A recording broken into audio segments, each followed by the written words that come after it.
আমার ছেলেরা কোনোদিন এই দর্শন কাজ করে নাই, তারা এই দর্শনের মামলা দিয়ে আমার ছেলেদেরকে জেলও দিয়েছেন। আমি দেশবাসীর কাছে তার বিচার চাই। যদি এর আর বিচার এলাকাবাসী এবং দেশবাসী না করে, তাহলে আমার পরিবারের সকল সদস্যকে আমি মেরে বিষ খাওয়াই আমি নিজে মরে যাব। মিথ্যা অপবাদ দিয়ে আমার স্বামীকে ধরে নিয়ে গেছে। আমার দুটি সন্তান ছিল, এই দুটি সন্তান নিয়ে আমি কি কষ্ট করে চলি। আপনারা অনেকেই জানেন, ওই দিন 11টার সময় মেয়ে ভাইয়া যে আমার ছেলেকে নিয়ে একসাথে চম্পট দিয়েছেন, আর আমার ছেলেকে 4 দিন 5 দিন পরে কুমিল্লা থেকে ধরে এনেছেন। বিনা দোষে আমার ছেলেকে একটি দর্শন মামলা দিয়েছেন। শুধু তাই নয়, বড় ছেলে তার 2টি বাচ্চা, একটা বাচ্চা 7 বছর, একটা 4 বছর, সে কাজে ছিল। ওই বাচ্চার ছেলেরার মাসুমকেও সে দর্শন মামলা আসামি করেছে।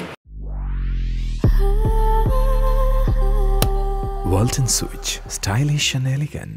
তারা বলেছিল ধরে আনার পরে সকালে আমরা যাইয়া মীমাংসা করে দিব, রাজধানীতে চলে যাব, কিন্তু আমাকে ঘুমের ঘরে রেখে তারা আমার 2টা সন্তানকে জেলের মধ্যে প্রেরণ করেছেন। আমি এই জিন্দিগি রেখে ভাবছি, যারা আমার সাথে বেইমানি করেছে আমি তাদের বিচার আপনাদের কাছে চাই।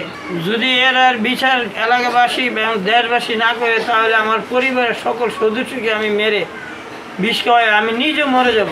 কারণ আমার ছেলেরা কোনো দিন এই দর্শন কাজ করে নাই, তারা এই দর্শনের মামলা দিয়ে আমার ছেলেদেরকে জেলও দিয়েছেন। আমি দেশবাসীর কাছে তার বিচার চাই। বাউরাম এবং মাসুম পাক্কার তারা আমাকে প্রলোভন দিয়ে আমাকে এতদিন যাবৎ ভাড়ায় রাখছে, তারা কোনো আপোষ করে নাই, কোনো কথাই আমাকে বলে নাই। আমার এই জীবন রেখে কোনো লাভ নেই। তারা আমার সন্তানদেরকে জেলে দিয়েছে, আমাকেও দিনে এতে মিসমার করার জন্য তারা পায়তারা করেছেন।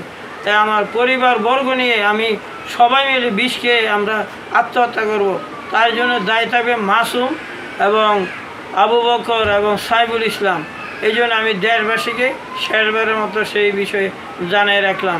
যখন বাইকে গেছিল তখন আমার দেওয়ার শ্বশুরে গিয়ে বলছিল বলার পরে তারা 20-30 জন পরশুদিন রাতে আইসা আমার শ্বশুরকে হুমকি দেওয়া হয়েছে, বলতেছে উনি নাকি বাইক ছেড়ে দিত। তখন আমি ঘর থেকে বাইরে বলতেছি যে উনি কোথা থেকে বাইক ছেড়ে দিব, এমন কোন শেড আছে যে আমার শ্বশুরকে তুলে নিয়ে যাইব। তখন আমি এই কথা বলার ভিত্তিতেই আমার স্বামীকে মিথ্যা অপবাদ দিয়ে আমার স্বামীকে ধরে নিয়ে গেছে। আমার 2টি সন্তান ছিল, ওই 2টি সন্তান নিয়ে আমি কি কষ্ট করে চলি আমার আল্লাহ ছাড়া কেউ জানে না। আপনাদের কাছে আমি মিনতি করে আবেদন করতেছি যে আমার স্বামীকে এবং আমার দেওরকে দুজনকে যাতে সুবিচারে মানে করতে পারে, সে বিচার আপনাদের কাছে আমি আবেদন জানাচ্ছি। আমি যা দেখলাম, মেয়েটা দেখলাম আগে বাড়ি যেতেছে, তখন তখন 11 বাজে 10 মিনিট বাকি আছে। আমি তখন গাড়ি নিয়ে ভাড়া নিতে আসছি, তখন মেয়েরা বাড়ি যাবেন, কই যাবো, ওই সামনে বাড়িতে যাবো। 10-15 মিনিট পরে দিয়ে ফ্ল্যাটও দক্ষিণ বাড়িতে বাড়ি যেতেছে। তখন আমি দাঁড়িয়ে তো জানি না যাই কাছে, তখন তো আমি জানলে কত করে রাখতে পারতাম। আমার সামনে দিয়ে 2জন গেছে, একজনকে মাইয়া গেছে আগে, পরে ফ্ল্যাটারে আনা হয়েছে। মাইয়াটাই ফাটাইছে একটা ছেলেরে, না জোর করে নেই, মাইয়া আগে একটা যাইতেছে, পরে ফ্লা গেছে। ঈদগাহ ধারাও বসে রয়েছি, বসে থাকার পরে আমি দেখছি সাদিয়া আর সাদিয়ার ভাই আইতাছে লগে, একসাথে 2 ভাই বোন একসাথে আইতাছে। আওয়ার পরে এরা যাইতাছে তা আমরা ধরে এতটুকু জানি না। তখন আমি আবার বাড়িতে গেছি যাওয়ার কতক্ষণ ঘন্টা 2-3 ঘন্টা পরে শুনি কিতা এমএমএ সাদিয়া গেছে এই এতটুকু জানি। ঠিক আছে, মাইয়া দেখছি এমনি হাইটে নিজে গেছে, কিন্তু এখান থেকে দৌড়া নিচে নাকি নিচে দিছে, এটা দেখছি না আমরা। আমি মেয়েটা দেখছি একলা আইতাছে, এবার কতক্ষণ পরে শুনি দেখছি মেয়ে বাড়িতে গেছি এতটুকু সবাই শুনছি, বাকি আর জানি না কিছু। টুডে হারে দৌড়া নিচে ছালাতে নিচে মাইর দূর করছে, অনেক কিছু করছে শুনছি।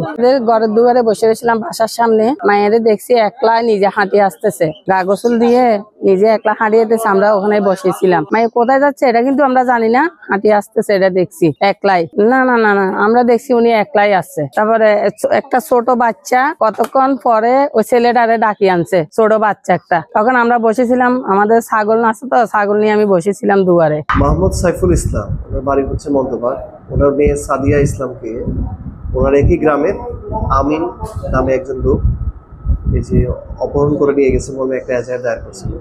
সেই এজাহারের পরিপ্রেক্ষিতে আমিন এবং তার ভাই নাসুম বা মাসুম এরকম কাউকে আটক করা হয়েছে।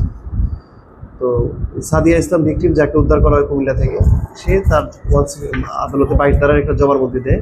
সেই জবানবন্দিতে উল্লেখ করে যে তারা 2 ভাই তাকে একটা অটো সিএনজি রিক্সা গাড়িতে করে অপহরণ করে এই কসবা এলাকা থেকে তাকে অপহরণ করে কুমিল্লাতে নিয়ে যায়। পরবর্তীতে সাদিয়া ইসলামের বাবার অভিযোগের পরিপ্রেক্ষিতে তাদেরকে উদ্ধার করা হয় এবং আমিন ইসলামকে আটক করা হয়। আটক করে বিধি মোতাবেক তাকে বিজ্ঞ আদালতে প্রেরণ করা হয়।